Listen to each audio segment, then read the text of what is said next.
رحم اس فضل کو کہتے ہیں جو انسانوں پر ان کی خامیوں کے باوجود کیا جائے۔ کسی سے اتنی توقعات وابستہ مت کیجیے کہ توقعات ٹوٹیں تو آپ خود بھی ساتھ ٹوٹ جائیں۔ ادب کا تقاضا ہے کہ ہر ایک کی بات کو دھیان سے سنا جائے، اور احتیاط کا تقاضا یہ ہے کہ ہر کسی کی بات کو نہ مانا جائے۔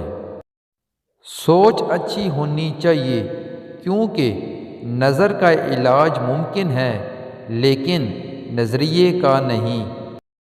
کچھ لوگ اپنے آپ کو انسان نہیں فرشتہ سمجھتے ہیں۔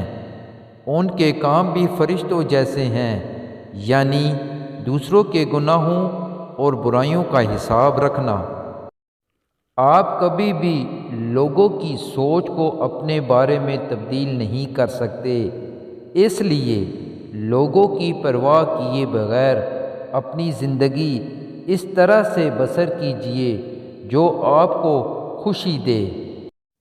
سمجھدار وہ نہیں جو زیادہ پڑھا لکھا ہو، بلکہ اصل سمجھدار وہ ہے جسے یہ ہنر آتا ہو کہ کسی سے کہاں پر کن الفاظ اور کس لہجے میں بات کرنی ہے۔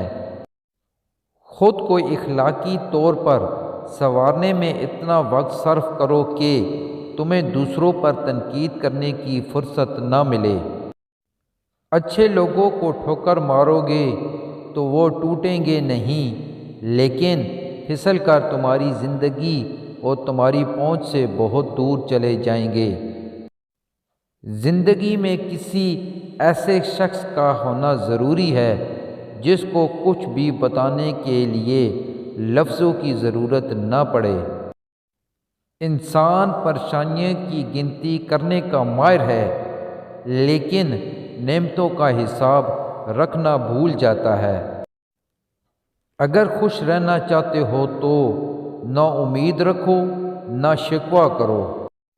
اپنے جذبات کو کچل کر دوسروں کے جذبات کا احترام کرنا، یہی وہ منزل ہے جہاں انسانیت تکمیل پاتی ہے۔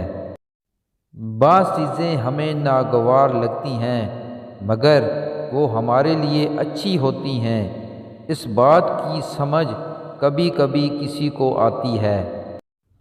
احساس کا ترجمہ نہیں ہوا کرتا، اور جو انسان بے حسی پر اتر آئے اس کے سامنے اپنا دل نکال کر بھی رکھ دیں، اس کی بے حسی میں کوئی فرق نہیں آئے گا۔ مانگنے والے کو دنیا دیتی ہے اور دینے والے کو اللہ تعالیٰ دیتا ہے۔ سب سے اچھی زندگی وہ بسر کرتے ہیں جو اپنی ضرورت پوری کرنے کے لیے اللہ کے سوا کسی اور پر بھروسہ نہیں کرتے۔ لوگوں کے دلوں میں اپنا مقام ایسے بنا لو کہ مر جاؤ تو تمہارے لیے آئیں، اور اگر تم زندہ ہو تو پھر تم سے ملنا پسند کریں۔ بکری ایک ایسا جانور ہے، اس کو جس گھر میں پالا جائے وہاں رزق کی تنگی نہیں آتی اور دولت بارش کی طرح برستی ہے۔